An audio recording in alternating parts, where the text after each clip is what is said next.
is a Worldwide Church of God presentation.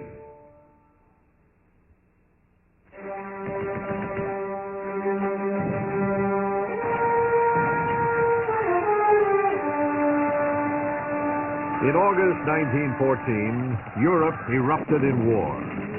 For 4 terrible years, the great powers battled each other until they reached a standstill in the fields of France and Belgium.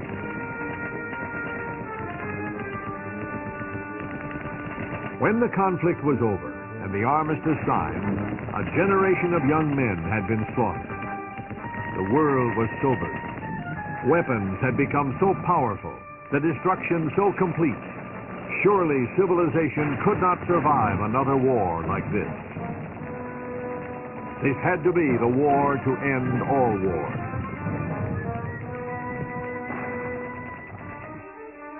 Following the armistice, King Albert I of Belgium visited a battlefield in his shattered kingdom.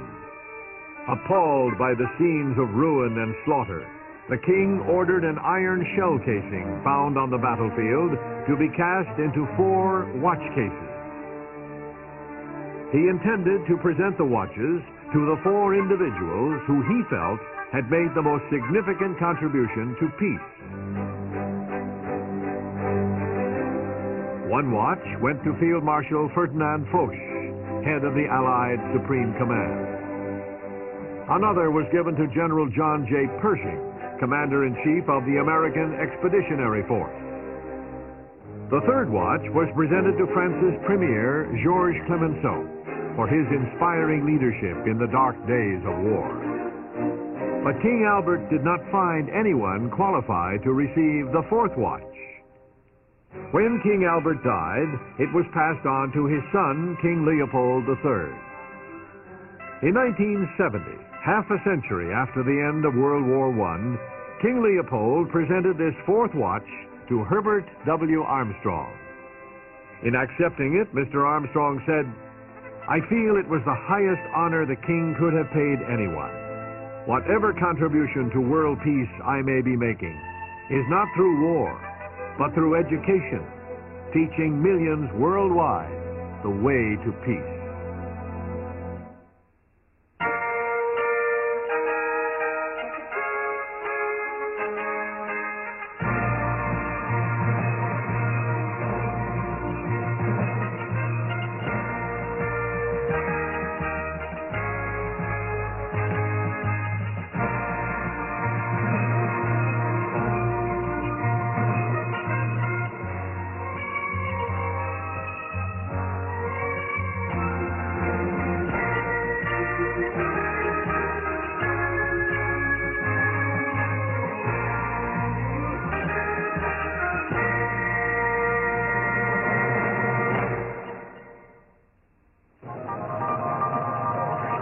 The 20th century has been a time of paradox, the most progressive and yet the most destructive decades in all history.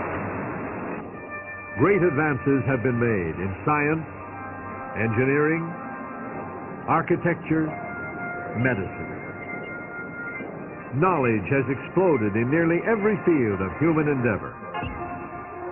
And yet mankind is still losing the battle against the age-old curses of poverty, ignorance, superstition, and war. A few men have cavorted in triumph in the dust of the moon, but millions still languish in despair in the dust of the earth. Even as we forge ahead with brilliant progress and incredible inventions, we edge ever closer to a disaster which would make the earth once more without form and void. Is this how it will end? This century of great advancement? And now the weapons exist for the first time in all history when they can snuff out every life of every man, woman, and child on this earth. They can just blast all humanity off the earth until not one of us will be left alive. If some idiot, and he would be an idiot, sets off the nuclear explosion, and today you know that several nations, several smaller nations, have nuclear weapons. And they could start it, and it would go to Russia and the United States and the big nations, and finally there wouldn't be any humanity left. Most of us are asleep, and we don't realize what's going on all over the world. I am a voice crying out in the wilderness, the Babylon of religious confusion, of educational chaos and materialism, of political confusion and trouble in the governments of the world, all arming to have war and more war, in a society that is bankrupt, in an economic system that is bankrupt, in that kind of a system. And I'm here to bring you the truth. So I ask you to open your ears and to listen, because you don't hear this from any other voice. Why do we have these... Herbert Armstrong has been a voice of sanity in these decades of confusion. World leaders have said... He has traveled the world, meeting heads of state of many nations. He has met the only two ruling emperors since the end of World War I, Emperor Haile Selassie of Ethiopia and Emperor Hirohito of Japan. He has also met with presidents and prime ministers of many nations: the United Kingdom, Kenya, India, Israel, the Philippines, and Indonesia. He has also met all 7 prime ministers of Japan since 1970.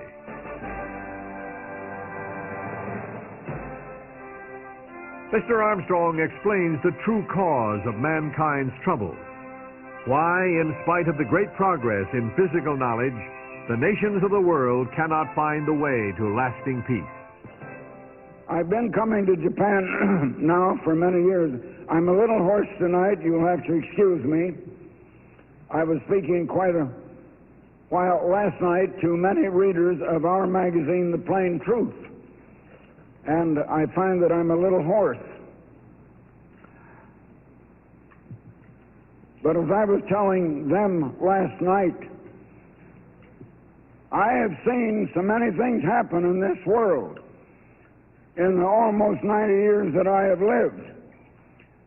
I have seen miraculous things happen. I have seen awesome progress. But also I have seen appalling troubles and evils happening in the world, and it is becoming worse all the time. I have to ask why?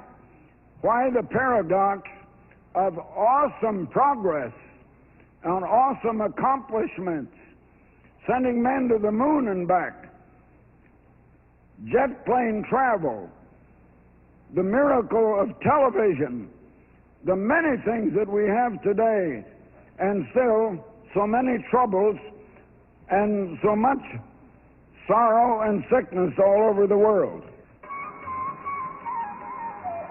Mr. Armstrong has carried a message of warning and of hope to leaders in every corner of the world.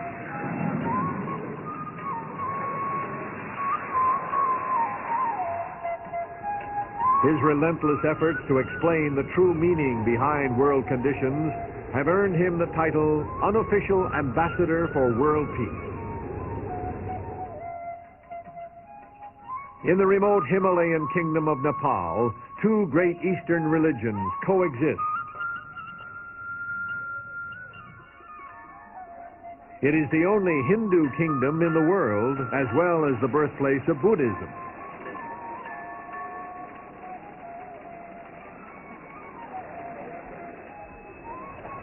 In the Kathmandu Valley, hundreds of gods are an age-old testimony to the dominant role religion plays in the people's way of life. It has given me a great honor and privilege to introduce such a great man who is visiting our country. A person like Mr. Herbert W. Armstrong. This gentleman, from all his life, has one ambition and one thought, and that is peace in the world. There should be peace, no war. They've called me an unofficial ambassador for world peace, and so I am. But let me say that there has to be a reason why we don't have peace. And you cannot have peace until there is something that will cause that peace. And there has to be a reason why something has caused us to have just the opposite of peace in this world today. And I'm afraid so many don't understand that. Now, in the world today, there are many different ideologies and philosophies and religions, and everybody seems to think that their own, of course, is the right one and the only one that is true and correct. And I did not come to bring any religion or philosophy or ideology, but just to state a few facts that are facts. We do not have peace and will not have peace until human nature has been changed. Herbert W. Armstrong is able to survey the 20th century from a unique perspective. In his long life, he has seen the coming of the inventions that have made possible the modern age: the airplane, radio and television, the computer, space travel, inventions that have changed our world, but not our thinking. In his lifetime, there have been two major attempts by the nations to bring about world peace. After World War I, the victors formed the League of Nations. Hopes were high that the world's governments could now act collectively to prevent war. But the League failed. It was unable to restrain the aggression by the fascist dictators in the 1930s. In June 1945, Mr. Armstrong, as an accredited press representative, was present at the signing of the United Nations Charter at Herbst Theater in San Francisco. The United Nations was a sincere effort to preserve the peace by a world tired of war. But the nations have continued to fight, oblivious to the only way to halt the endless cycles of death and destruction. Now, I'm not going out to crusade and just stop all wars. I can't do that. I have enough sense to know that I can never do that. And there is no man on earth who can. It is only the great Creator who can, and it's because we do not rely on the Creator for the knowledge of how to live and how to do, and because we just look to ourselves, that we find we're helpless before our problems. The world does not know how to live because it does not rely on the great Creator that is above all the gods and above all that is worshipped, above all of the ideas of human beings. But most human beings know nothing of that God. I can just tell you that Mr. Armstrong is an ambassador from a kingdom that is not of this world, with a message about government, law, war and peace, and the plan of God. That plan and the course of events that have led to our dangerous modern world were outlined long ago in the much misunderstood prophecies of the Bible. Over 4,000 years ago, God made a promise to the faithful patriarch Abraham. Because Abraham had obeyed him, God would raise up from him a chosen people who would become a model nation. If they would be faithful and obey God, He would bless them above all the nations of the earth. God kept His promise. He brought the descendants of Abraham's grandson Israel out of slavery in Egypt and revealed to them a way of life, 10 great commandments, and laws, statutes, and judgments that would allow them to live in peace and safety in the promised land. The chosen people rose to the peak of their power and influence in the days of King Solomon. But after his death, they split into two, a northern kingdom of Israel, dominated by the descendants of Israel's son Joseph, and the southern kingdom of Judah. And they forgot their God. The northern kingdom continued for 2.5 centuries, sinking ever further into idolatry until in the 8th century B.C., God allowed his people to be conquered and taken into captivity by the armies of the Assyrian Empire. The southern kingdom struggled on for 120 more years, but eventually, ignoring the warnings of the great prophets, Judah suffered the same fate. In 585 B.C., Jerusalem fell to the Babylonian emperor Nebuchadnezzar, and the inhabitants of Judah were led into exile. Jerusalem was in ruins, and the promised land laid waste. It seemed as if the promise had been broken. But God had not forgotten his people or his plan.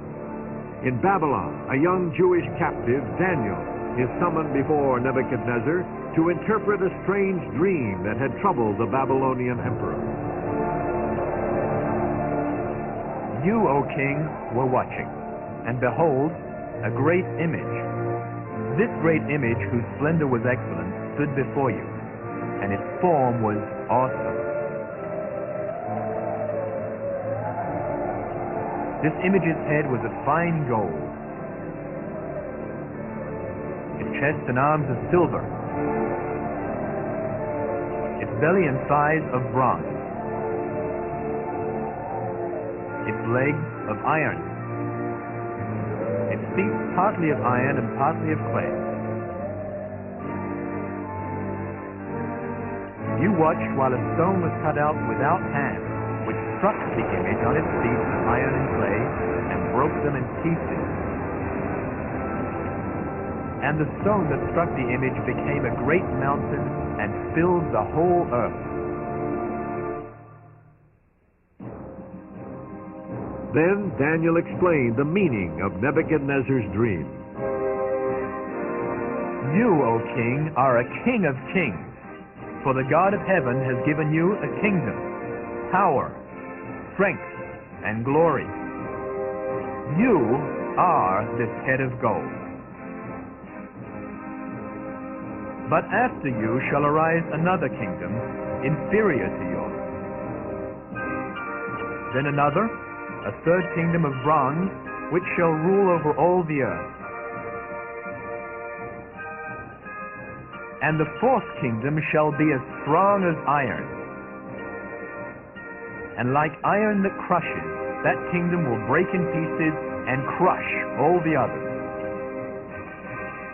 Whereas you saw the feet and toes, partly of potter's clay and partly of iron, the kingdom shall be divided. Yet the strength of the iron shall be in it. So the kingdom shall be partly strong and partly fragile, just as iron does not mix with clay. And in the days of these kings, the God of heaven will set up a kingdom which shall never be destroyed. It shall break in pieces and consume all these kingdoms, and it shall stand forever. In one startling prophecy, God had outlined the course of world events for thousands of years into the future. During the next few years, God continued to give Daniel details of the 4 great empires that would dominate history. After a startling dream, Daniel awoke to write down the frightening revelation. I saw in my vision by night, and behold, the 4 winds of heaven were stirring up the great sea, and 4 great beasts came up from the sea, each different from the other. first was like a lion and had eagle's wings. I watched till its wings were plucked off, and it was lifted up from the earth and made to stand on 2 feet like a man, and a man's part was given to it. And suddenly another beast, a second, like a bear. It was raised up on one side and had 3 ribs in its mouth between its teeth. And they said thus to it, "Arise, devour much flesh." After this I looked, and there was another like a leopard, which had on its back 4 wings of a bird. The beast also had 4 heads, and dominion was given to it. After this I saw in the night visions, and behold, a 4th beast, dreadful and terrible, exceedingly strong. It had huge iron teeth. It was devouring, breaking in pieces, and trampling the residue with its teeth. It was different from all the beasts that were before it, and it had 10 horns.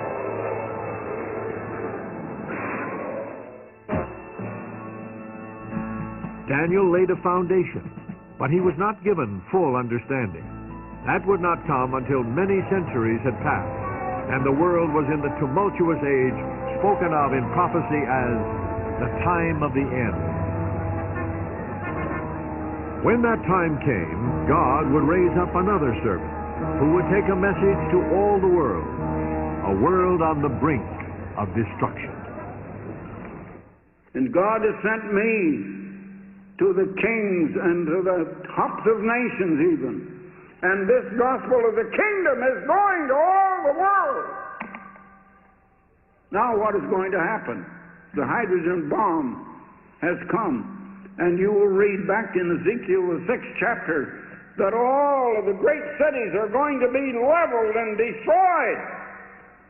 I'm telling you that a time more terrifying than anything that ever happened is soon going to happen in this world. It's time we wake up. It's time we get our eyes open. We have lost God. We've forgotten God. And God is going to step in. Satan is ruling this dark world, and it's an unhappy world. And God has sent me to preach this gospel. The other ministers, the other churches are not preaching that gospel of Jesus Christ. They preach about Christ, but they don't preach His message. They preach about the messenger, but they don't preach the messenger's message. They ask Christ, what will be the end of the world? The end of the world is when this gospel of the kingdom is preached, and you are seeing it. You're seeing me here, I'm preaching it. This work that has grown into international scope began in 1934. The 30s were difficult times. The United States and Europe were in the grip of the Great Depression. In Germany, a madman had begun to lead his nation down the road to ruin. In 1934, although most did not recognize it, the world was entering the time of the end. Far from the center of turmoil, in the quiet Willamette Valley of western Oregon, God was leading Herbert W. Armstrong to understand the significance of these times.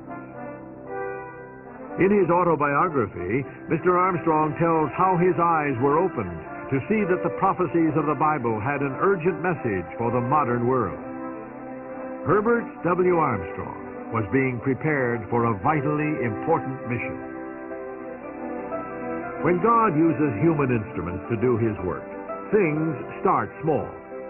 To begin with, there was just Mr. and Mrs. Armstrong and a group of humble co-workers. But God was beginning to lay the foundation for a powerful last witness to the nations of the world. Using the experience gained in business, Mr. Armstrong organized the work into a 3-point plan: a weekly radio program, a monthly magazine, and a continuing series of personal lectures and campaigns. The World Tomorrow grew from one program on a 100-watt station to a radio and television program that is now heard and seen on hundreds of stations around the world. From an even humbler beginning, the plain truth has steadily increased in quality and circulation until today it reaches into nearly every country on earth in many languages with a readership of millions.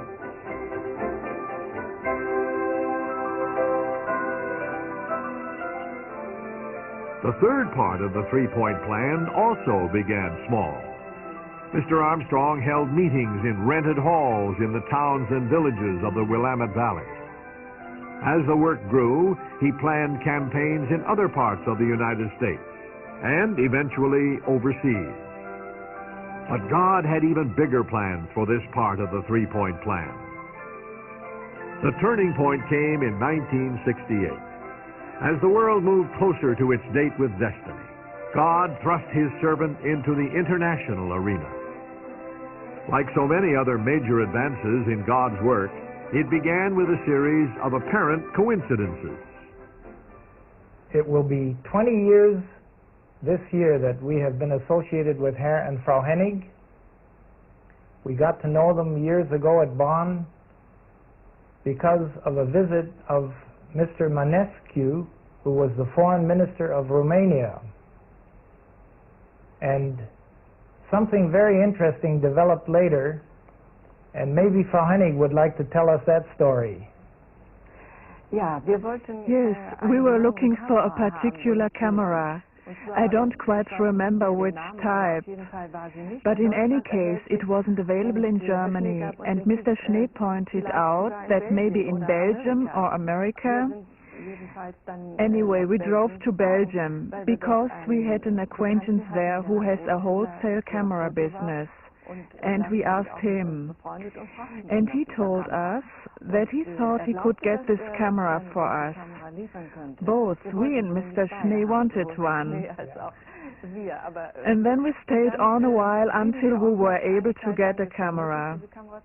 And Herr Roland invited us to join him for a cup of coffee in his private apartment upstairs. Upon that occasion, something very special happened. Maybe you would like to tell that, Mr. Schnee. Yes. Herr Roland, during this visit, handed me a stack of photographs. And I was looking at these photographs, and as coincidence would have it, just before this, Dr. Hay had given me the job of looking for color pictures because the Plain Truth magazine had just gone to full color, and we were desperate to get all kinds of color pictures.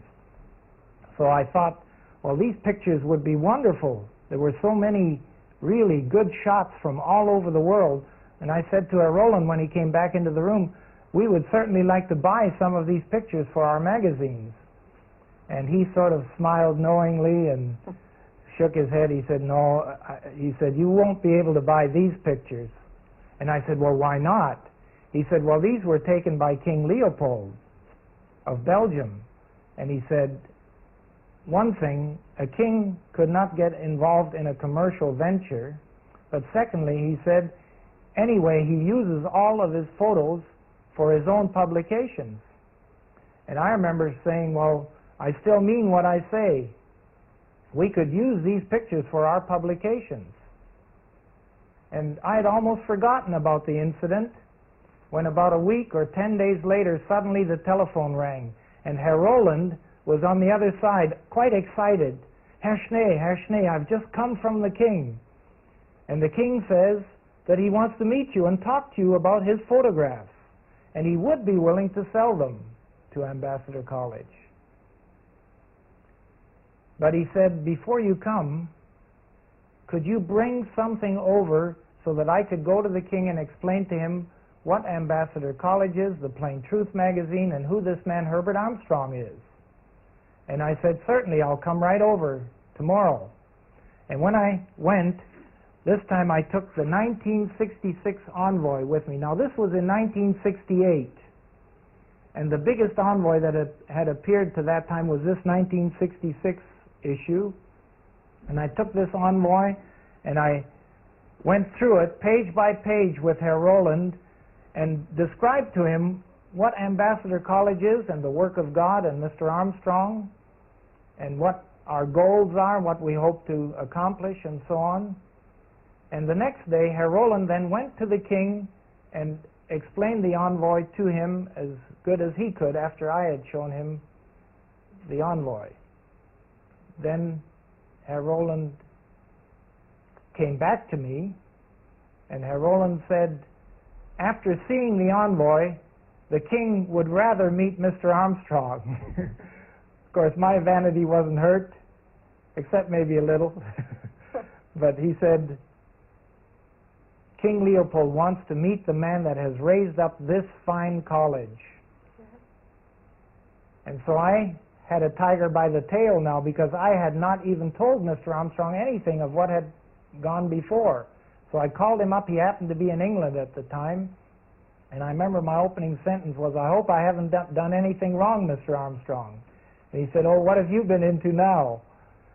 And I said, well, Mr. Armstrong, we have an invitation for you to meet King Leopold. And then I went on to explain how it all came about, and he said, well, you haven't done anything wrong. But he said, I'm not sure I'm going to go. I'm going to look into it first. And then about a week later he said, well, I've got all the facts. And he said, I've decided to go, so you can tell King Leopold we would be happy to accept his invitation. It was quite a thrill to go with Mr. Armstrong into the king's palace and to be received by his servants. We were ushered into a waiting room, and then within a few minutes we were brought into a large drawing room. I remember the king sitting at a small coffee table with chairs of padded furniture, very elegant. The king motioned us to come near and greeted us, shook hands, and asked us to sit down. And then quite a shock came, because the opening sentence that the king spoke was, Mr. Armstrong, why have you come to see me? And I thought, well, ghastly, doesn't he know he has invited him? What have I gotten Mr. Armstrong into? But Mr. Armstrong, very calm and collected, just said, well, I understand that you've had a look at our 1966 envoy describing Ambassador College, and that Herr Schnee has shown that we have an interest in your color photographs, and that you have actually invited me to come here. And the king said, yes, that's right. And a few more sentences were exchanged, and it seemed a very short while, and the king said, well, let's go down to my hobby room and let's look at some of my favorite slides. And I remember he showed us about 125 color slides, again from all over the world. And of course Mr. Armstrong was really elated to think that we could have such photographs for the Plain Truth magazine. And it was soon after this first visit that Mr. Armstrong made to King Leopold that he was invited back again. And Herr Roland told us later that it was a rare thing that a guest would be invited on the second visit already to meet the family and to have dinner with the family. Finally, I remember King Leopold visiting our college in Bricket Wood in England, and then later visiting the college at Pasadena and speaking to the student body. And of course, a very deep friendship developed. And then from there, the King Leopold introduced Mr. Armstrong to other personages in high office, and Mr. Armstrong began visiting leaders all over the world.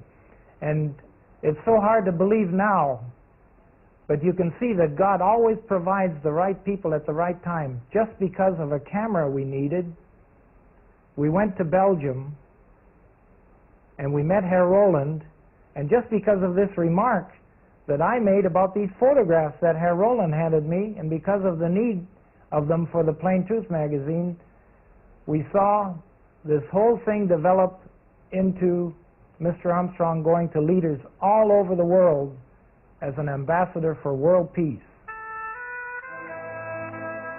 Since that first meeting in 1968, God has brought Mr. Armstrong before many of the world's most powerful and influential men and women. The walls of Mr. Armstrong's study in Pasadena are lined with mementos of those visits, gifts from the leaders of great nations and small.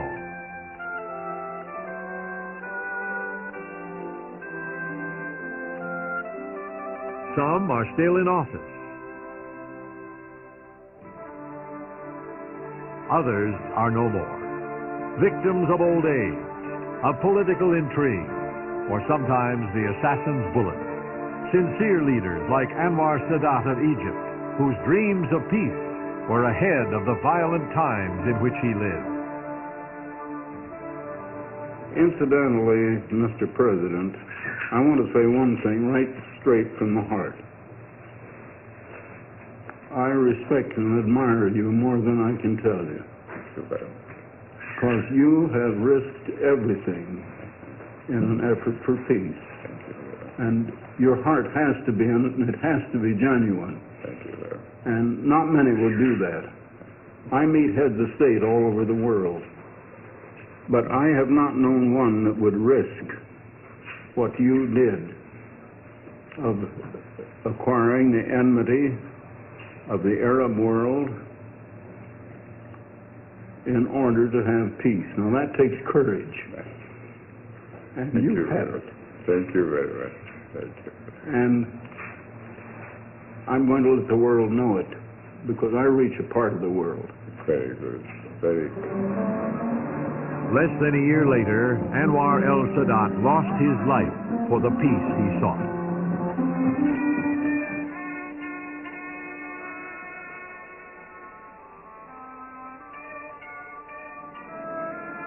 Shortly after the assassination of President Sadat, Mr. Armstrong returned to Egypt. I was out to the memorial yesterday where President Sadat lies buried. I did give a little salute, and I just said quietly, "Well, goodbye, my friends."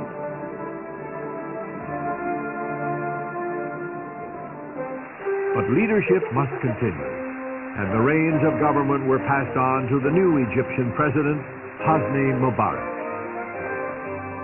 During this trip, Mr. Armstrong met with the new leader of Egypt. I'm not in politics. I'm an observer. I just look on.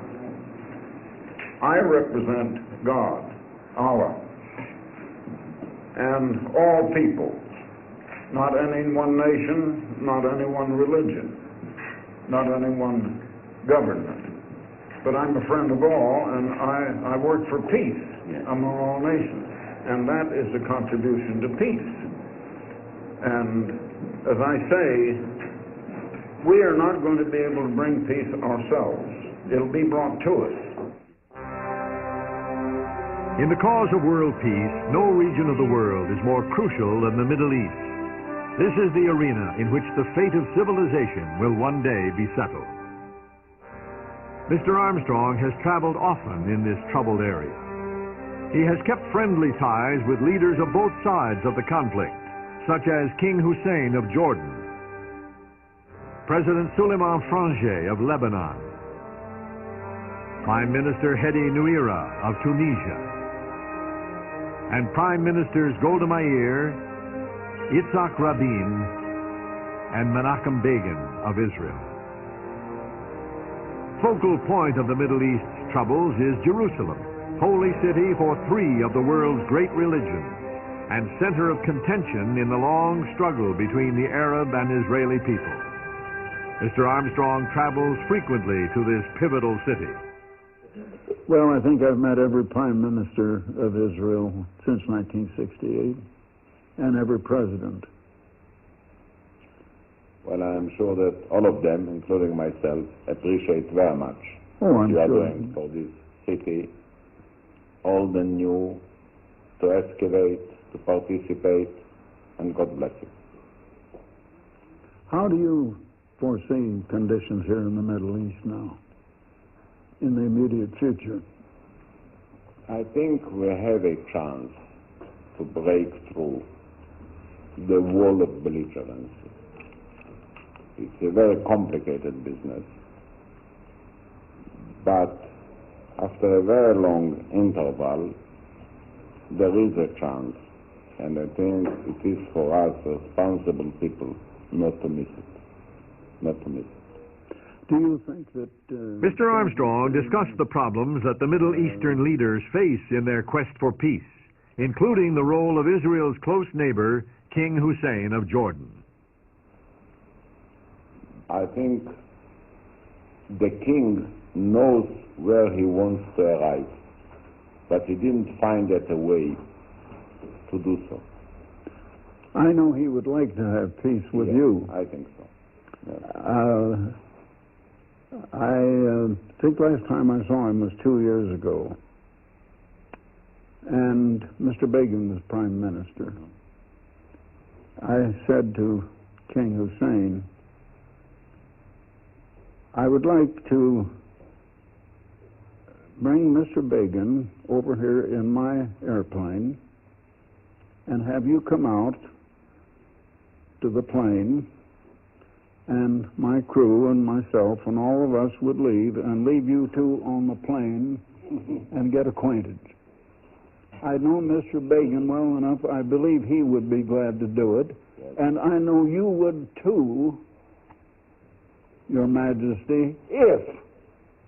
And he began to laugh and he says, yes, you're right, I would, if. But he would like to, if he could. I think so, yes. I think that he has his eyes set on peace, but he has to negotiate many difficulties. I hope you have the breakthrough that you spoke of. We shall try very hard. Thank you very much. We owe it to our friends and to our posterity. We owe it. We shall try very hard. Well, I can tell you this much. We're going to have more troubles all over the world. In the end, we're going to have world peace. It isn't going to come right away, though. And it isn't going to come easy. Jerusalem is a city that has rarely known peace. Human passion and religious fervor ensure that prophecy must take its inevitable course. And in the hills and valleys that surround Jerusalem, civilization will be brought to its knees.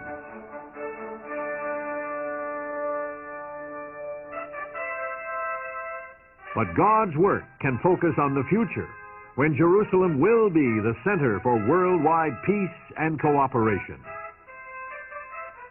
Through the Ambassador Foundation, Mr. Armstrong has worked with Jerusalem's leaders to provide centers where Jewish and Arab children can learn to live, play, and work in peace.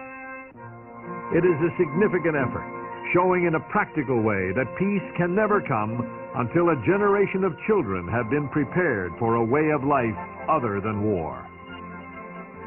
Mr. Armstrong worked with Mayor Teddy Kollek in supporting the children's playground in Liberty Bell Park that was established during America's bicentennial. In recognition of his contribution to the welfare of the city's people, Mayor Teddy Kollek presented Mr. Armstrong with a token of appreciation. Yeah. Well, President Armstrong, all your life you have been a fighter of giant lies and of giant untruth. And as you regard yourself a descendant of David, and rightly so, here in the city of David, we would like to present you with this symbolic sculpture in silver and gold of David with his slingshot defeating Goliath. The stories of the Bible are better known to you than to anybody around this table, but here it assumes particular symbolism and particular content. And Mr. Ravid reminded us of the children storming you and praising you for what you did there, or if it's the very recent contemporary history of helping ICCY with their daily programs. And I'm sure you'll continue with many of these things, but here we are mainly to thank you and proffer you this symbolic gift, which says it all just by looking at it. Thank you very much. Mr. Armstrong then reminded his hosts of the key role that Jerusalem plays in world events, now and in the future. Jerusalem is a city with a very remarkable history, more than almost any other city. The eternal God himself says that this city is destined to become the greatest city in the world and, in fact, in the whole universe. This city is someday going to be the capital of the universe, because this city is going to exist forever. It may still undergo some more changes, but it's going to endure. And you can't say that of any other city on earth. Christ's apostles first preached the gospel to the people of Jerusalem nearly 2,000 years ago. Those first apostles traveled thousands of miles on foot, on horseback, and by sailing boat, preaching the gospel of the kingdom of God throughout the Roman Empire. Today, the message is the same, but the end-time work has a means of transportation that makes it possible to travel more miles in one day than a lifetime of voyaging in the first century. The first airplane to be used by Mr. Armstrong was a Falcon Sandjet. This was replaced by the larger and longer range Gulfstream II. The G-2 served the work faithfully for 14 years, logging more than 3 million miles. In 1983, it was decided to replace the G-2 with the similar but greatly improved Gulfstream III. The G-3 was built at the Gulfstream Aerospace Assembly Plant in Savannah, Georgia.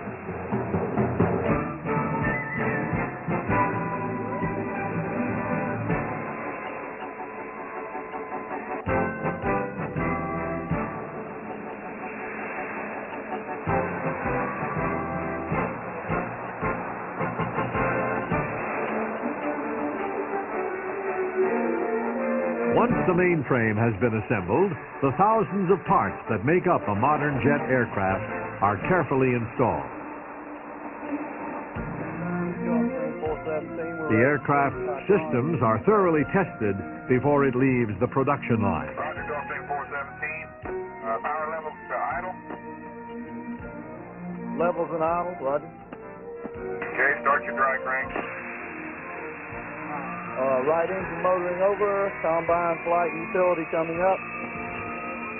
Roger, select landing gear up. The landing gear up is locked. Observe hydraulic reading as follows. Combine 3,000 pounds, utility 0, flight 1,500. Gear up, systems read as noted. Ready to proceed. Aileron, rudder, elevator operated while applying wheel brake, ground spoilers, and thrust reversers. He's slow now.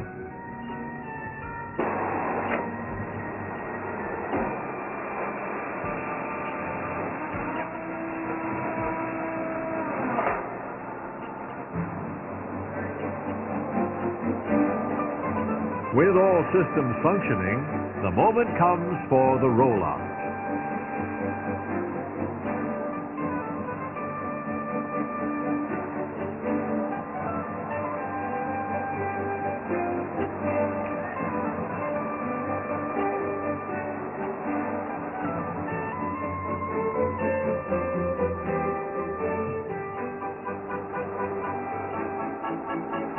There are still many more hours of engine and flight tests to be completed. But eventually, it is time to add the finishing touches.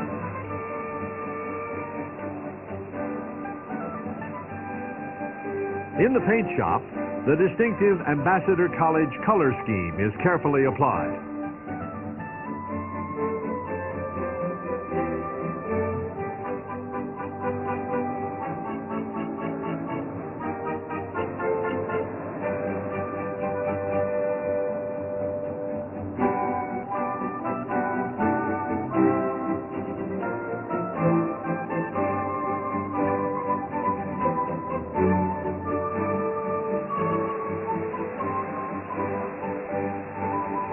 Meanwhile, in the cabinet shops, the interior fittings are being built.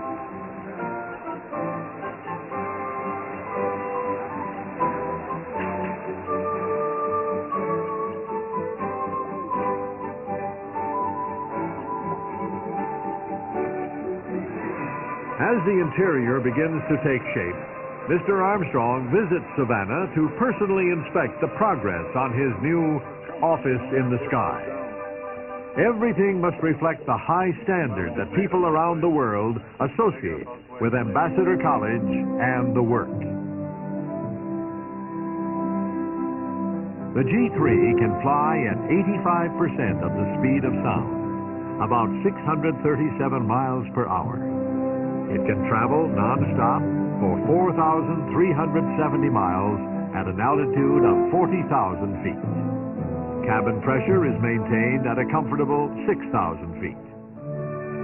With its advanced design and sophisticated equipment, the G3 is considered to be the finest medium-sized jet passenger plane in the world.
On August 19, 1985, the new G3 was flown to the airstrip at the Ambassador College campus in Big Sandy to be delivered to Mr. Armstrong.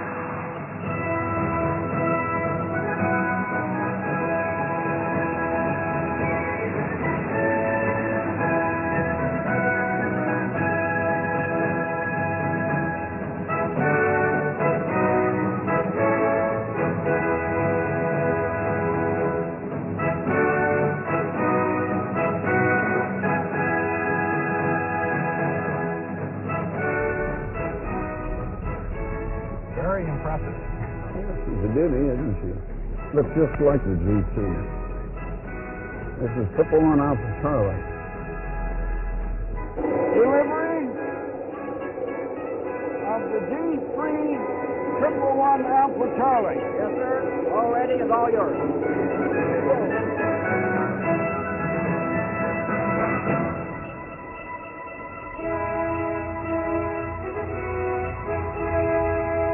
So a powerful new tool began its years of service to the work of God.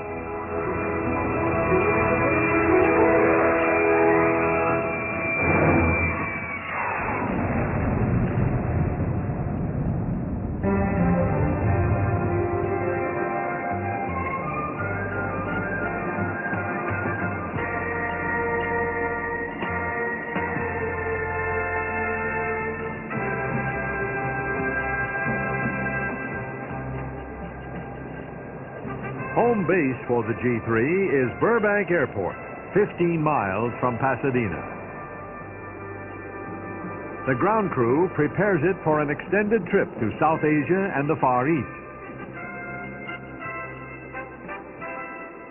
Baggage and food are loaded aboard, and final preparations are made.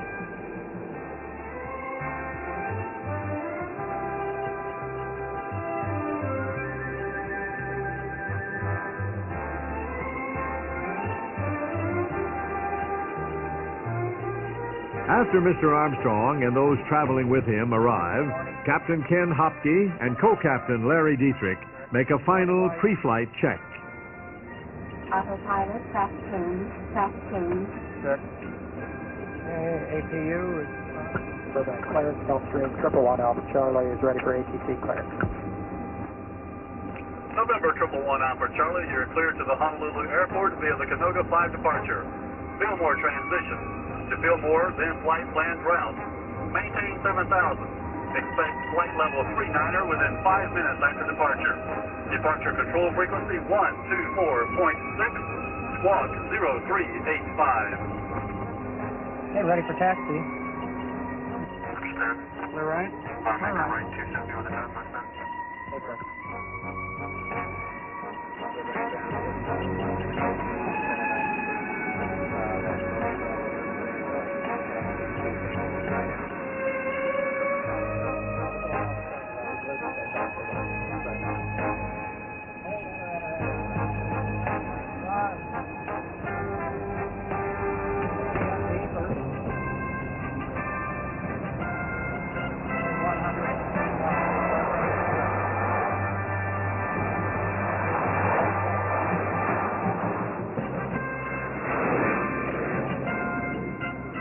The G3 takes off from Burbank and heads out across the Pacific Ocean.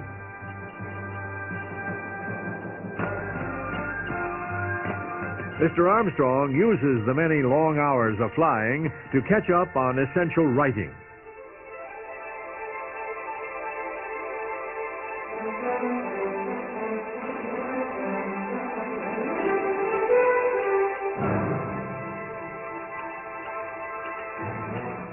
I visit many heads of state all over the world. I probably have visited more heads of government in their own offices than any other man. And so often people ask me, well, what do I talk about? Do I preach Christ to them? Do I try to get them to accept Christ? I think it's about time we understand. If I went in with some message like that, will you give your heart to the Lord? I would be thrown out on my ear. In other nations, in foreign nations where they have different religions, they don't want some other religion coming in.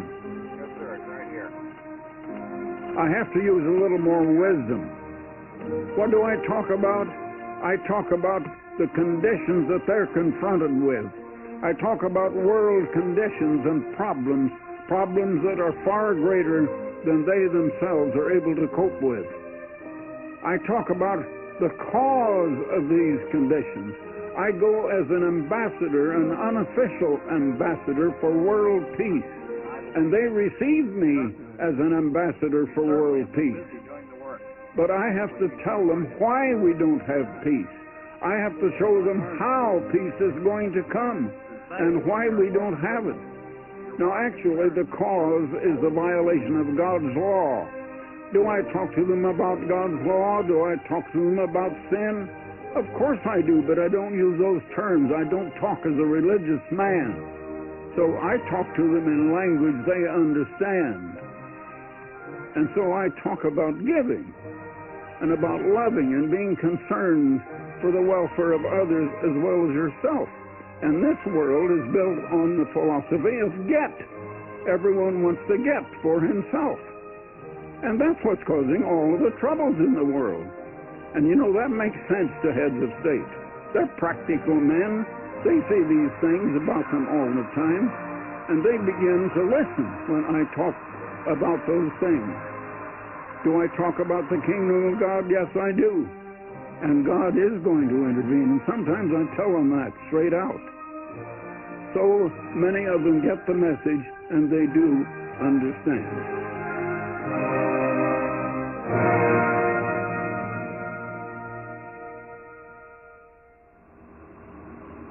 After many hours of flying, the pilots prepare to land in Beijing, capital of the People's Republic of China. Beijing Tower, November 111, Alpha Charlie, landing Beijing. November 111, Alpha Charlie. You are clear to land runway 36.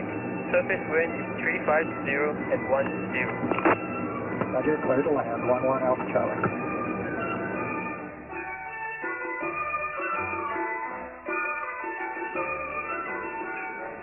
Mr. Armstrong was met by an official delegation from the Soon Ching Ling Foundation and the Chinese People's Association for Friendship with Foreign Countries.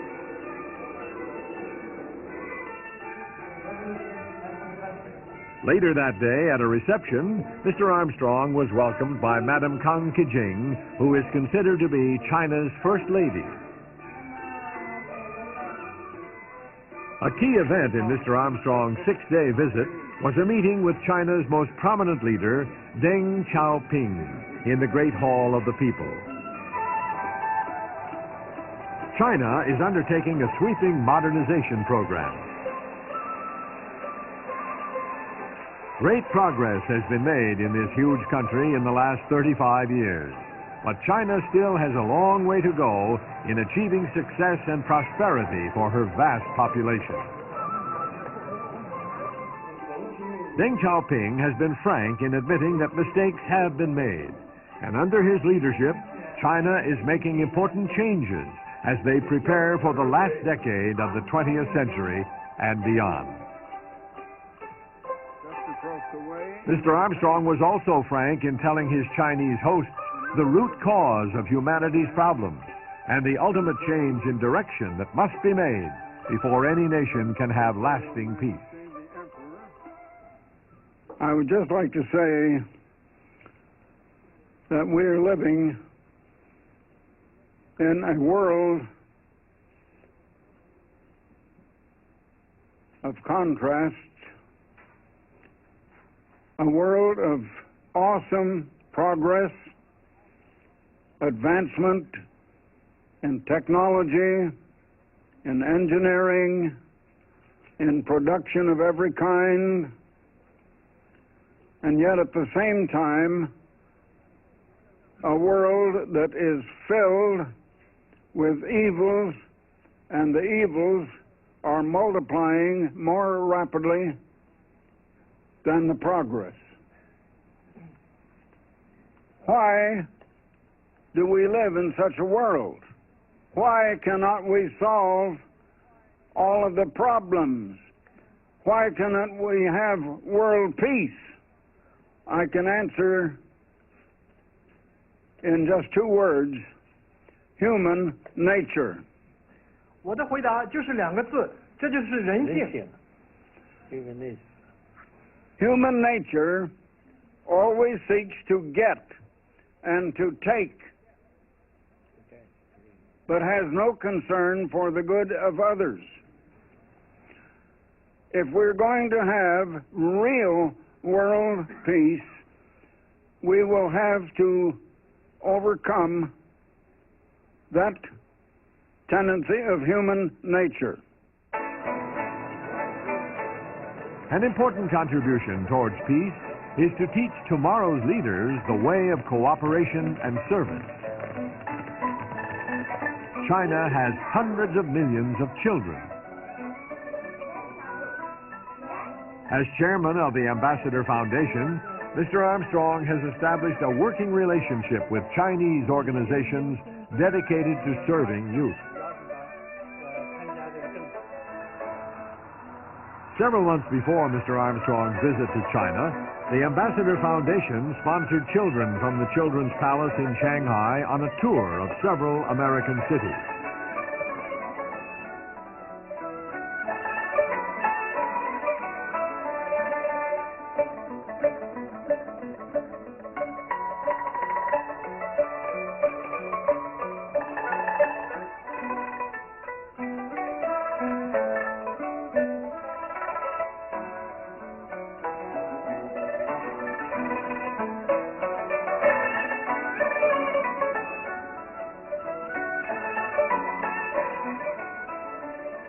They had stayed on the Ambassador campus and visited with Mr. Armstrong at his home.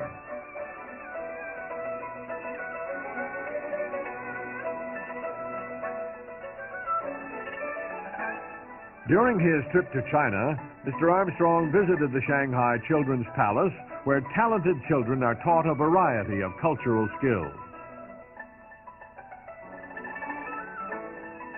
The reunion with his Chinese grandchildren was a highlight of a busy week.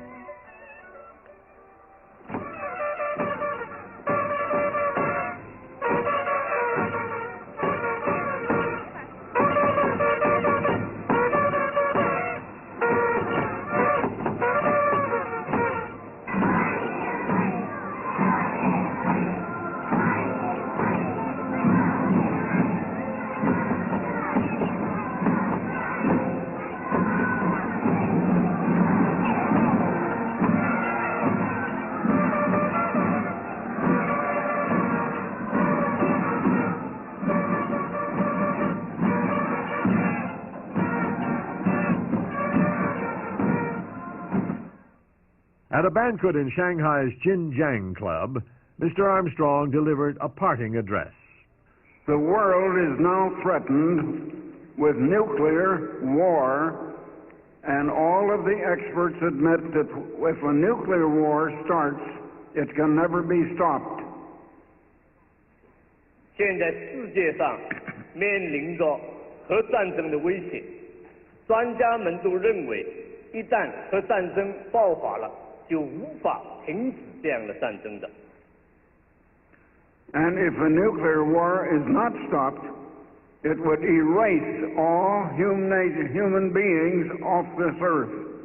An important business magazine in the United States carried an editorial which said it would seem that the only hope of humanity now lies in the sudden appearance and intervention of a strong hand from someplace. The editor who wrote that was referring to the Creator God who created all mankind. And I tell you tonight, by His authority, that He will intervene and will save humanity, and we will have world peace. 我今天晚上想告诉你们，只有上帝的权威才能加以干预，才能给世界带来和平。But when the great Creator does intervene and rule all nations on the earth, He is going to begin teaching us peace by working with the little children. After leaving China, Mr. Armstrong and his party traveled on to several other Asian countries.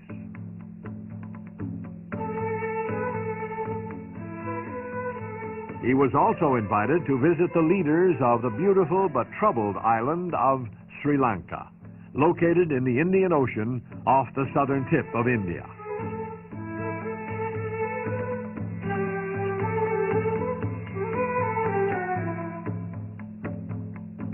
Sri Lanka should be a blessed land. With its small population and abundant resources, the nation has been able to avoid some of the problems that other nations in this poverty-stricken region must struggle against.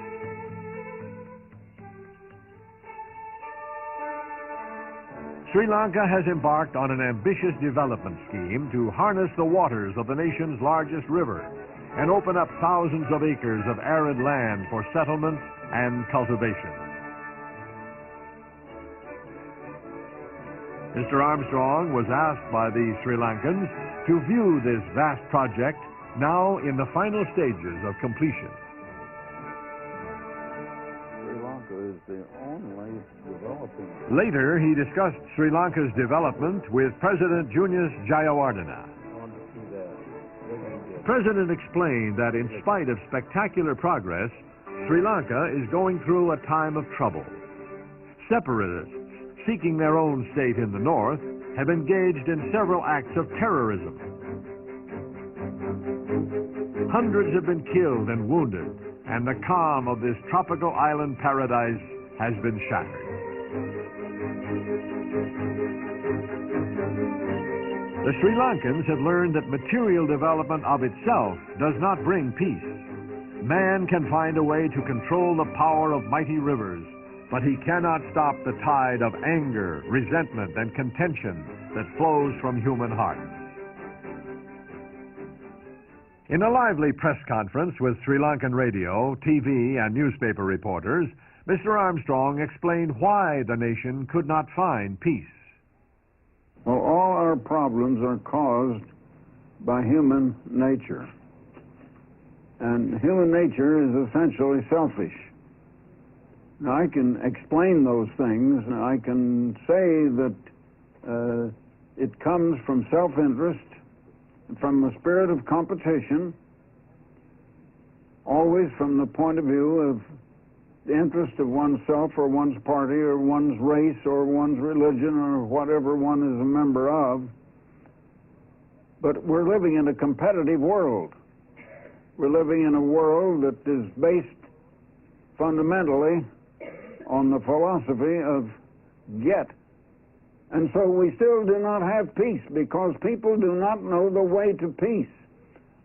The way to peace is having concern for your fellow man. The way to peace is love. The way to peace is cooperation and helping one another and having a loving concern for the good of other people. And that gets into human nature. Now, I cannot change human nature. I can talk about it and I can explain and I can give the reason. But every one of you must make up your own mind what you're going to do. I can't make up your mind for you. And that's the same with everybody else on earth. I can't make up the minds of other people. I can only make up my mind what I want to do. But I can explain the truth and the cause of wars and the way to world peace. And it will not come until mankind comes to have love for his neighbor. And today, man doesn't love his neighbor. Nation doesn't love other nations. They love their own nation. And so we have competition, and that leads to, often, to war. And individuals come to what you're having here right now, the kind of violence has come into terrorism. And terrorism comes in the same way as war from a wrong attitude of mind, a wrong desire of just selfishness and of opposition toward other people and wanting to use force of some kind to have your own way against other people. I don't have a magic wand. I can't wave a magic wand and just say the world has peace. You can't bring it about that way. I have to look at the facts as they are. And the facts are human nature. But I feel what you have just said is only philosophy and does not offer any solution to our problems. How will that produce peace now? It won't produce peace now. I'm just telling you the facts, that what will produce peace. And I say to you that we human beings are not going to produce peace. I think that all religions, at least, know that there is a higher power. Many of them don't know what that higher power is. They don't have it defined, perhaps, because they don't know. But there is a higher power, and that higher power is going to have to come and bring us peace. We're not going to bring peace, but the great Creator, God, is going to have to intervene and bring us peace if He has to force it upon us. And that's the way peace is finally going to come. As for Sri Lanka, we have prayed to God to solve our ethnic problem. But I don't think even God can promote peace in this country. I say to you that God could intervene right now. But that is not His will to do that, and He is not, I can tell you that, He is not going to intervene right now. He's going to let us learn some lessons. Human beings do not know that they should love their fellow man. And so we go about loving our own selves instead of our fellow man. And God is going to let us punish ourselves and bring about wars and kill so many people. It will come to the place where we would destroy every man, woman, and child on the face of the earth. The weapons of mass destruction now exist. The United States has them. The Soviet Union has them. France has them. China has them. Other nations are beginning to have nuclear weapons. And a nuclear war could erase all human life from this earth. And conditions are going to come, and men are going to go on fighting one another, and men are going to go on.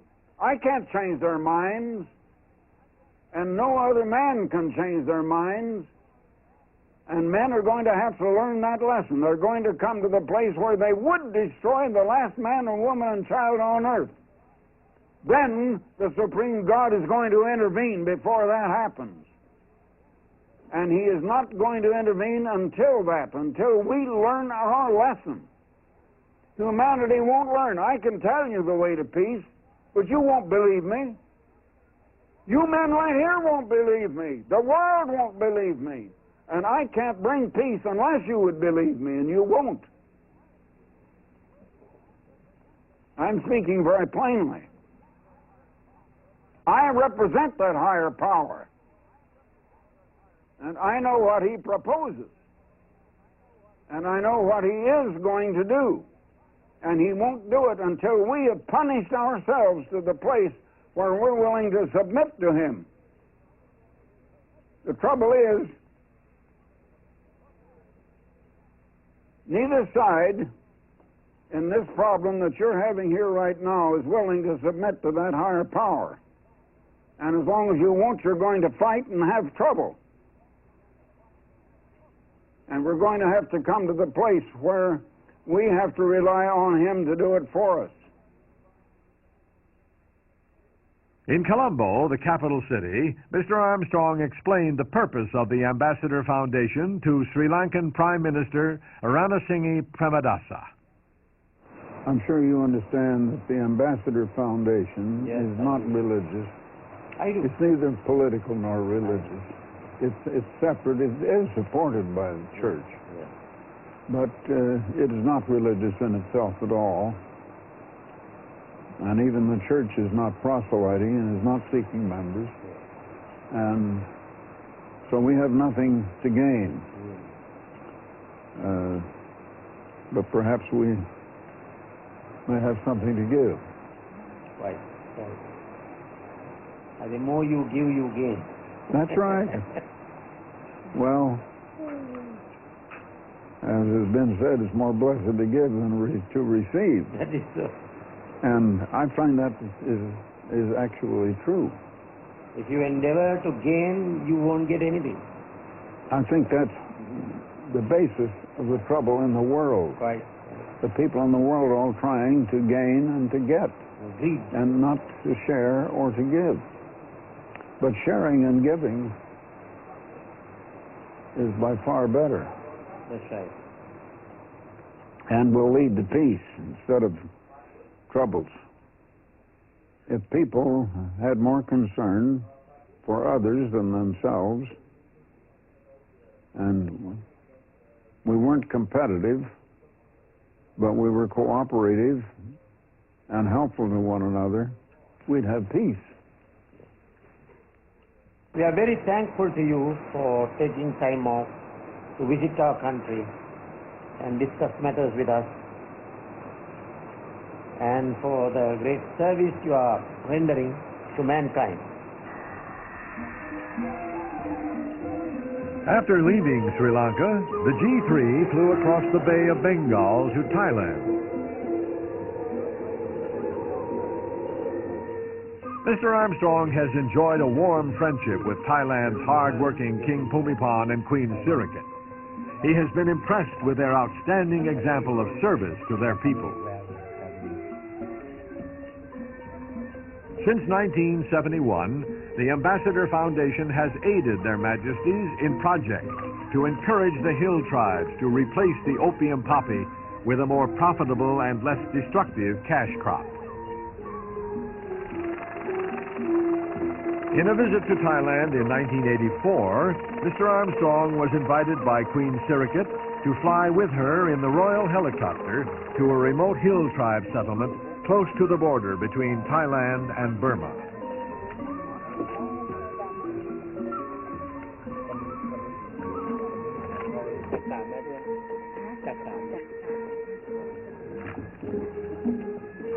The Queen showed Mr. Armstrong the progress that had been made in helping these backward people develop a more settled and prosperous standard of living.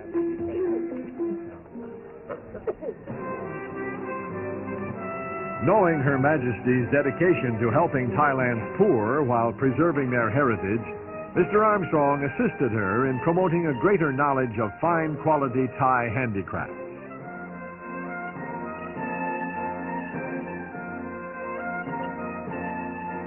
The Ambassador Television Studios produced an hour-long documentary which told the story of King Bhumibol and Queen Sirikit's total dedication to their people.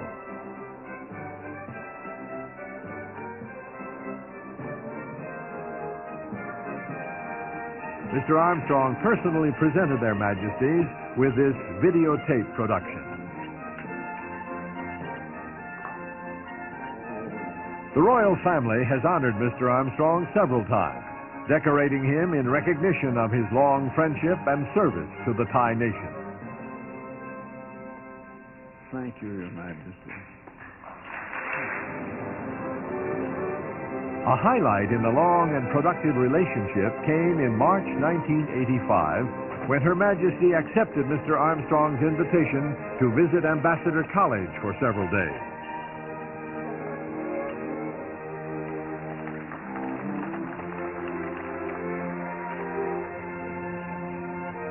Mr. Armstrong escorted the Queen on a personal tour of the college's beautiful Pasadena campus.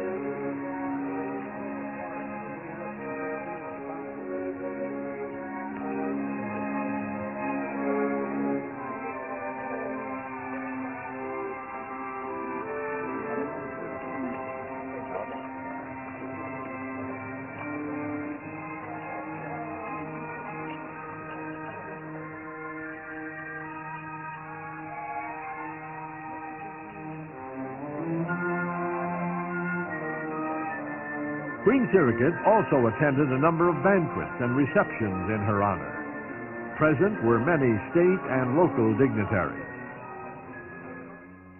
So I think Mr. Armstrong and my husband have the same goal, the common goal, that is the harmony, the world harmony, and better understanding between people in all over the world. In conjunction with her visit, the largest display of ancient and modern Thai treasures ever exhibited outside of Thailand was showcased in the lobby of the Hall of Administration.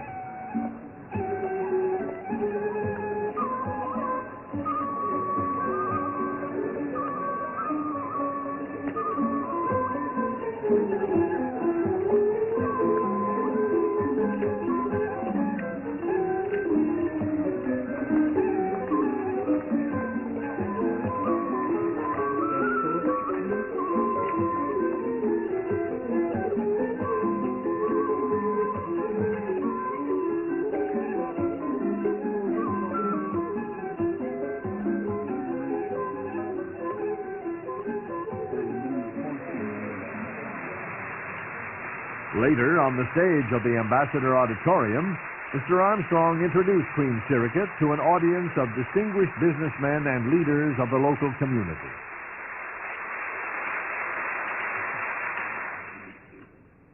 Ladies and gentlemen, thank you for coming this afternoon. And before I introduce Her Majesty, the Queen of Thailand, I'd like to say a few things about the royal family of Thailand. Their Majesties, the King and Queen of Thailand, have devoted their lives to the welfare of their people, to serving them. They go out among them personally. I spent one day with Her Majesty, the Queen, among one of their nomad tribes in the north. And their Majesties are interested in going up and working with them. So now it's my very great pleasure to introduce a very dear and affectionate friend, Her Majesty, Queen Sirikit of Thailand.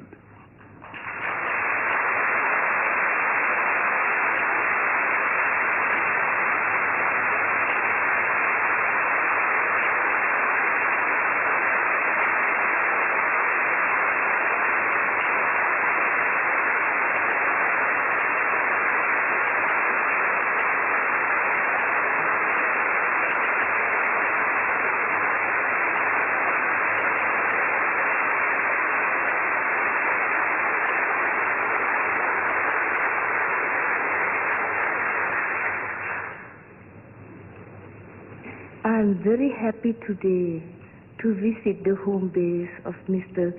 Armstrong, a gentleman whom I consider to be my true personal friend, as well as a friend of all men of goodwill in this world. Because of his wisdom, far-sightedness, and humanitarian heart, he knows it is meaningless to talk about security, democracy, and international cooperation when a large number of people still hardly have enough to keep body and soul together. I know that his financial aid to various projects has been extremely generous, but I think that he is most appreciated because of the spiritual impact he makes. To those who meet him, he is the symbol of the warm-hearted citizen of the advanced countries who is willing to understand, give encouragement, and lend a helping hand when needed. If the people of the world are ever to reach their full potential, it is important that the educated in all nations learn to cooperate and serve those less fortunate than themselves. The United Nations has been the most successful instrument for international cooperation so far. In the closing days of World War II, representatives of 51 nations met in San Francisco to lay the foundations of an organization that they hoped would once and for all provide a forum where nations could work out their differences at the conference table rather than on the battlefield. It is in many ways the most effective vehicle that man has ever devised to improve communication between nations.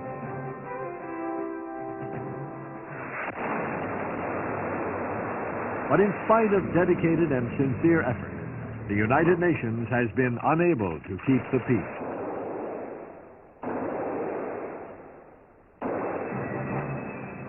In June 1985, representatives of the world's nations gathered once again in San Francisco to commemorate the 40th anniversary of the United Nations.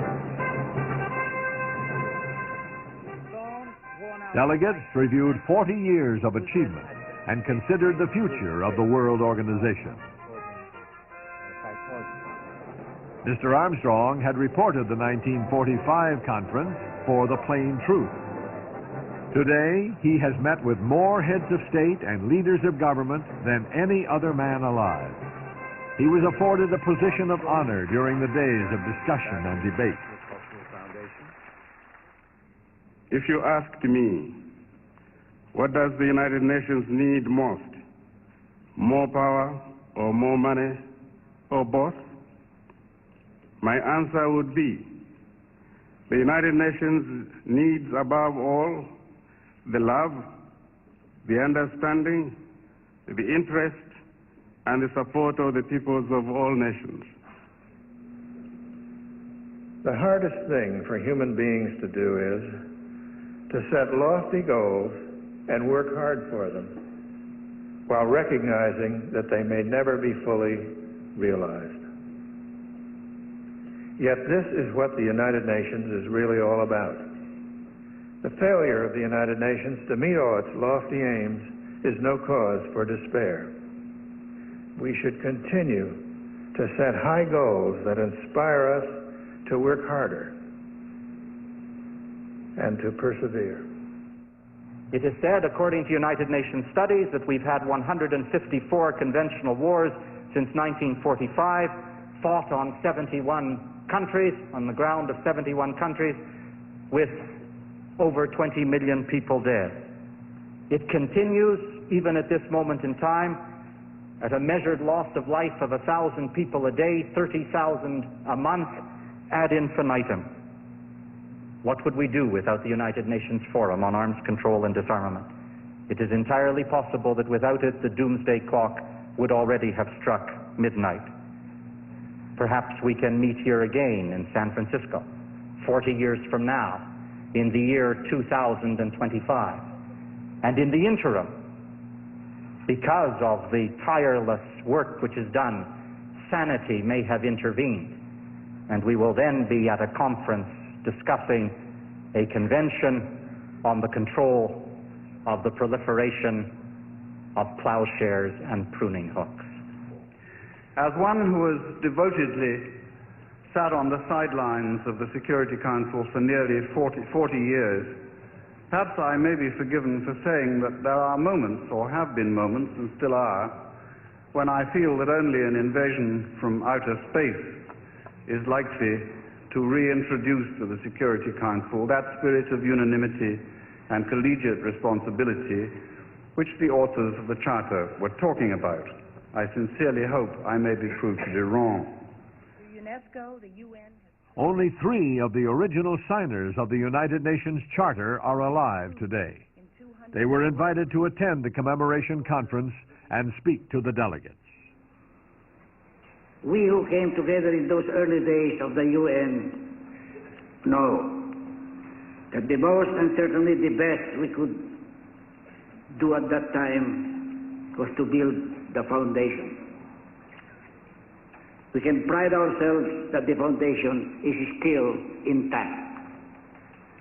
But the structure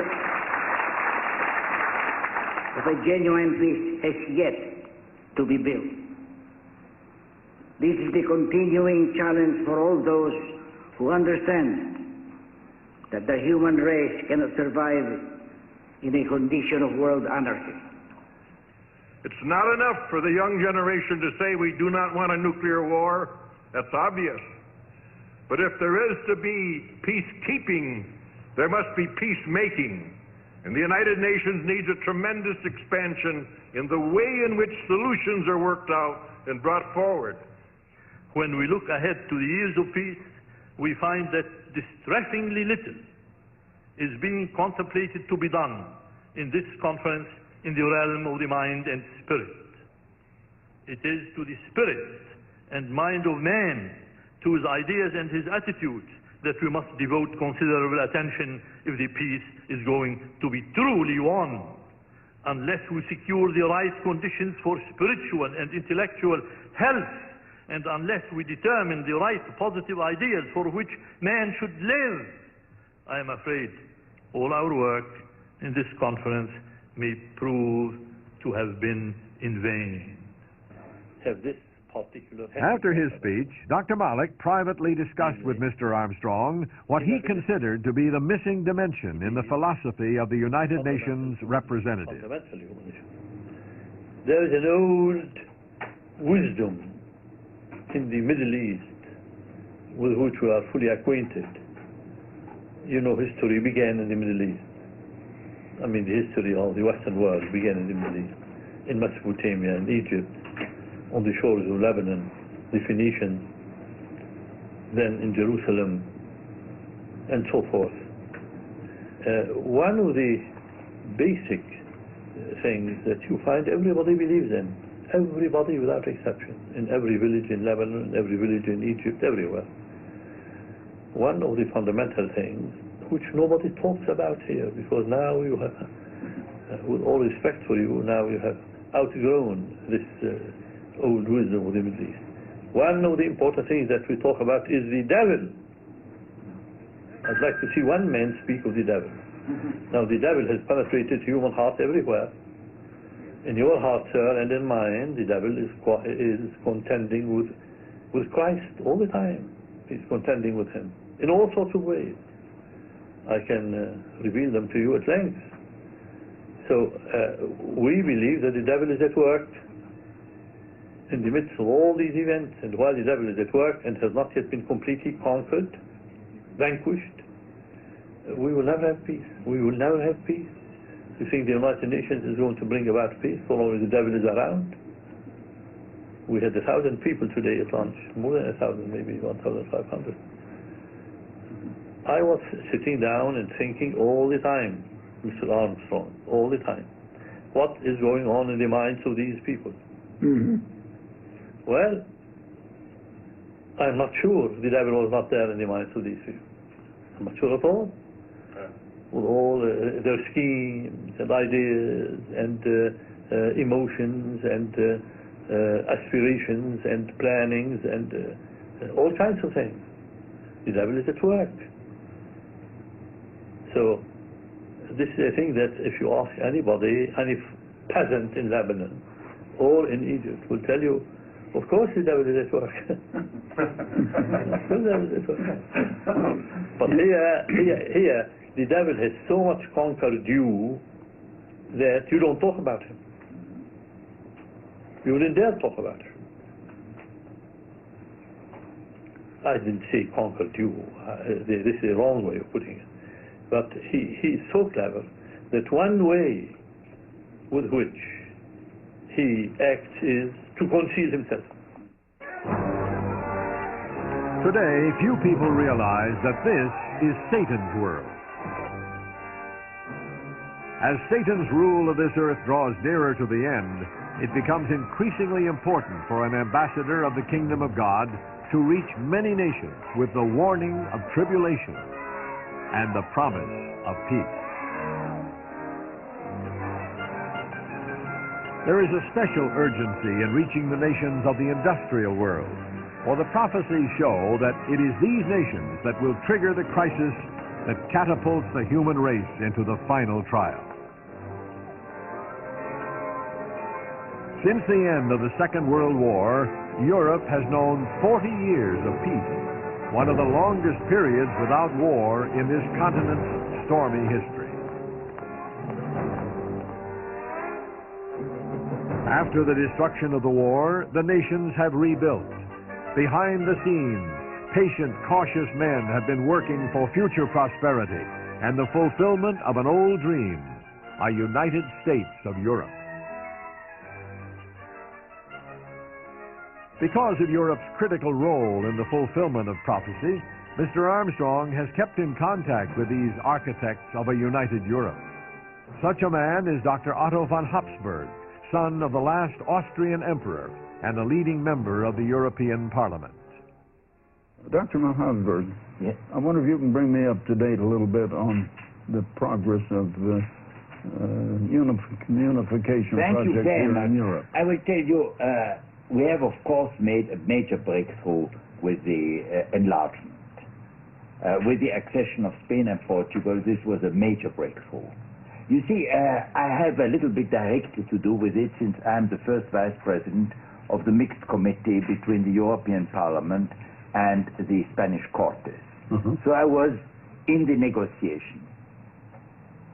When Europe starts uniting, which will be the strongest body, the European Parliament or the what will be the strongest? I hope it will be balanced.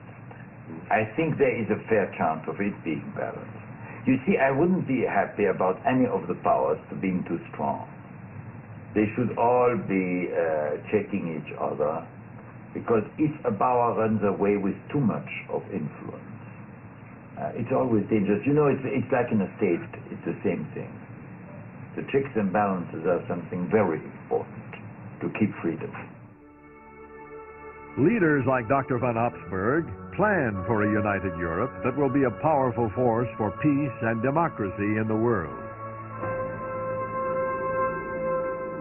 The birthplace of European democracy was ancient Greece.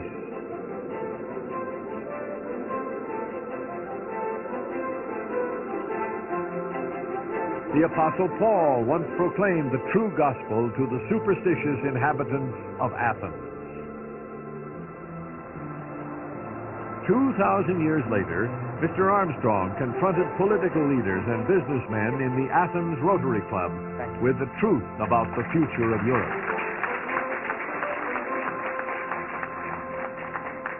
Ladies and gentlemen, good evening.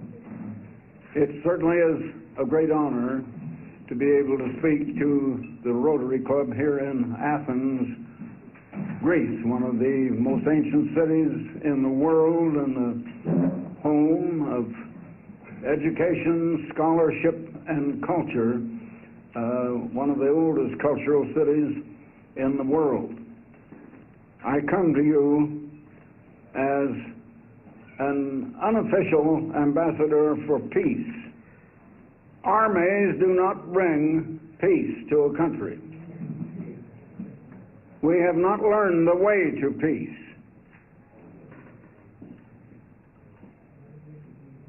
Yesterday, I was having a meeting with some of the officials of your country, and there was considerable discussion about the plans for the unification of Europe. And as one of your officials said, world peace depends upon European unification.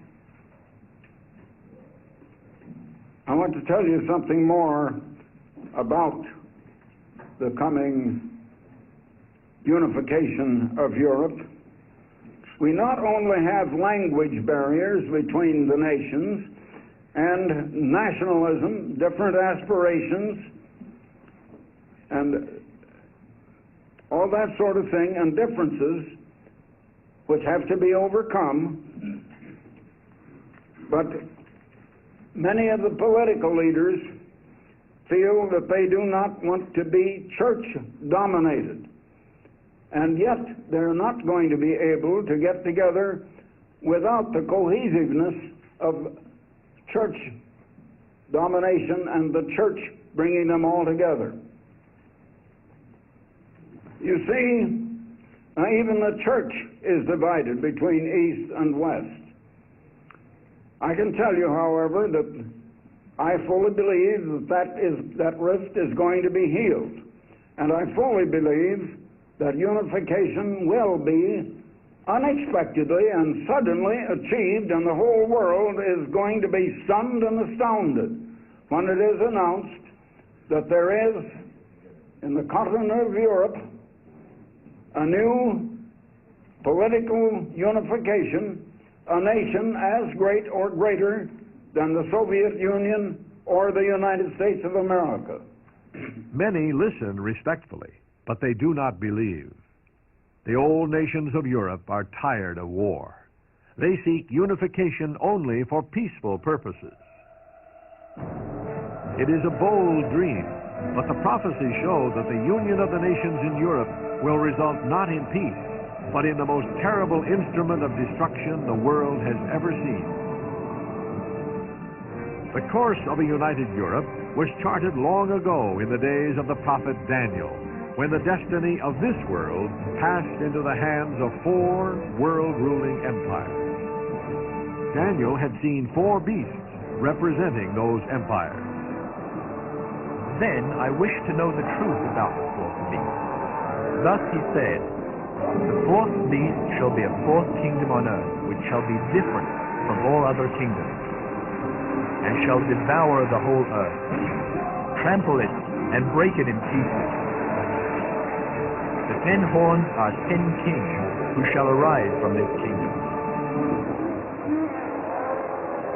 And so God revealed that the 4th beast represented the 4th empire, which would continue in one form or another to the time of the end. Babylon fell to the Persian Empire in the 6th century B.C. The Persians ruled the world for 2 centuries, until 333 B.C., when the armies of Alexander destroyed Persia's power. This 3rd empire, like unto a leopard, endured for nearly 3 more centuries before falling to the might of the Romans. And so, in 31 B.C., the 4th beast was born as an empire, a power that would influence the affairs of the world until the second coming of Jesus Christ rescues mankind from its clutches. It was in the heyday of the first stage of the Roman Empire that Jesus Christ revealed the final details of its role in world history.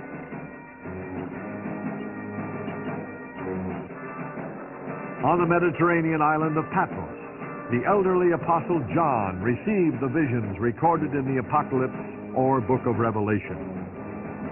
He saw in vivid detail a cataclysmic war that would take place at the end of the age. Against this backdrop of mayhem and destruction, John saw once again the savage beasts of Daniel's vision. now combined into one all-consuming monster. Then I stood on the sand of the sea, and I saw a beast rising up out of the sea, having 7 heads and 10 horns, and on his horns 10 crowns, and on his heads a blasphemous name. Now the beast which I saw was like a leopard. His feet were like the feet of a bear, and his mouth like the mouth of a lion. And the dragon gave him his power, his throne, and great authority. And all the world marveled and followed the beast. So they worshiped the dragon who gave authority to the beast. And they worshiped the beast, saying, "Who is like the beast? And who is able to make war with him?" Here then is a beast of fearsome proportion, the majesty of Babylon, the relentless force of Persia, the speed of the 4-headed leopard of Greece, all combined to produce the formidable military might of the Romans. The 10 horns represent 10 governments to be formed from this beast, for it would arise again and again, casting its terrible shadow across nearly 1,600 years of history. The old Roman Empire fell in AD 476. 3 kingdoms supplanted it: the Vandals, the Heruli, and the Ostrogoths. Then the Emperor Justinian restored the power of Imperial Rome in AD 554, as symbolized by the 4th horn of the beast. In AD 800, Charlemagne was crowned by the Pope on Christmas Day as the successor to the throne of Rome. In 962, the 6th horn became known as the Holy Roman Empire of the German nation, when Pope John XII crowned Otto the Great. Then in 1530, the Habsburg dynasty reached the apex of its power when the Pope crowned Charles V as the Holy Roman Emperor. This dynastic 7th horn lasted until it was overthrown by Napoleon, who, seizing the crown from the hands of the Pope, crowned himself emperor. Napoleon's short reign ended in 1814, a date recognized in history as the end of a government that lasted 1,260 years from the restoration of the Roman Empire in the West by Justinian. But the beast was not dead. By 1870, Garibaldi's efforts led to a united Italy, thus beginning a chain of events that resulted in the formation of the 9th government to arise out of the Roman Empire. In 1923, the fascists under Mussolini had already come to power in Rome. Meanwhile, an attempt by the Nazi Party to take over the German government was thwarted. But 10 years later, Hitler did rise to power, and his Third Reich was soon to lunge out at Europe and hold it captive for 5 nightmare years.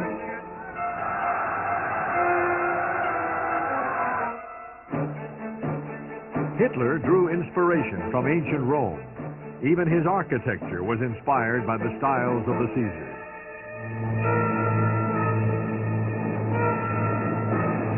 Before this 9th fearsome horn of the Roman Empire had been crushed in the ruins of fascism and the Third Reich, much of Europe had been reduced to rubble.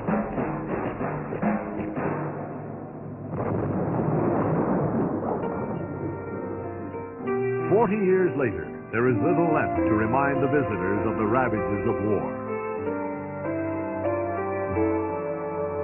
The place where Hitler once goaded his people into frenzy is now a park where old people stroll and children play. Close by, the review stand at Zeppelin Field, where the legions of the Third Reich paraded before their Fuhrer, is now in ruins.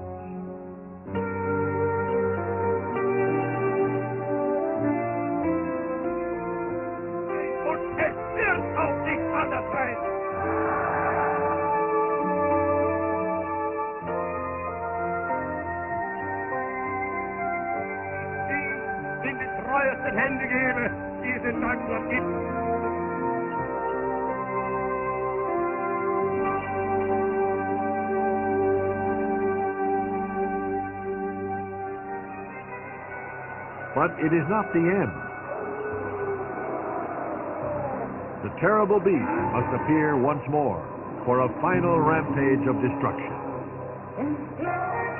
The prophecies show that 10 nations, or group of nations in Europe, will join their economic, military, and political forces.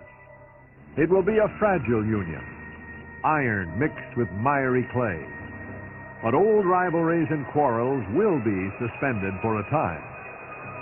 Held together by a common need and a common faith, these nations will become a third superpower. It may at first seem to be a peaceful union, but the Bible reveals the true nature that lies beneath the surface.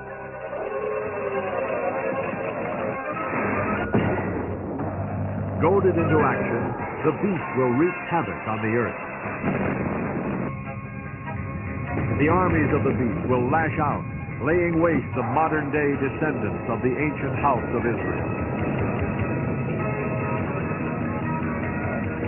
Then the beast turns in its rage on the nations of the east. Finally, powerful armies gather to fight a climactic battle for Jerusalem. So great is the fury, so awful the weapons, that humanity teeters on the brink of destroying all flesh, man and animals alike, from off the earth. Only the intervention of God can save humanity, and God does intervene. Jesus Christ returns to earth in power and glory, stopping the fighting, subduing the adversaries, rescuing his chosen people from cruel tribulation.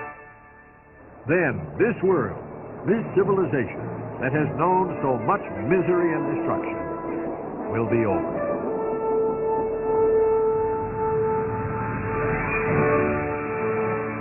Jesus Christ will establish his kingdom on the earth, which will lead the world into 1,000 years of peace. Leaders of nations will come to this kingdom, eager to be taught the way that leads to peace. They will come to a tranquil land, developing in happiness and prosperity, living in harmony with God and his laws. Many then will remember that in the last days of that past civilization, an ambassador of this kingdom came to them with the advanced news of a peaceful world tomorrow. And I'm here to announce to you tonight that God is going to let this world come crashing down. But it's going to be replaced with a far better world that'll be filled with love and with peace and joy and happiness and with greater production by far than anything we've dreamed of having yet, and where everybody will be well educated and rightly and properly educated.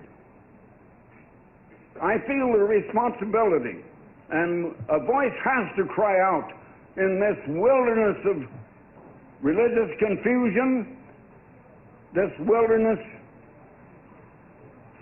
of a Babylon of ideas, and everybody having different ideas and everybody against everybody else. Someone has to cry out with that message and announce what is going to happen, as certain as the sun is going to rise and set tomorrow. Now, I know you haven't heard anything said like this before, but I have been sent here by that eternal living Creator God, the God over all races and all people and all nations, to tell you the truth, which missionaries have failed to tell you, which religions have not known and have not been able to tell you, which the colleges and universities do not teach, which science doesn't even understand.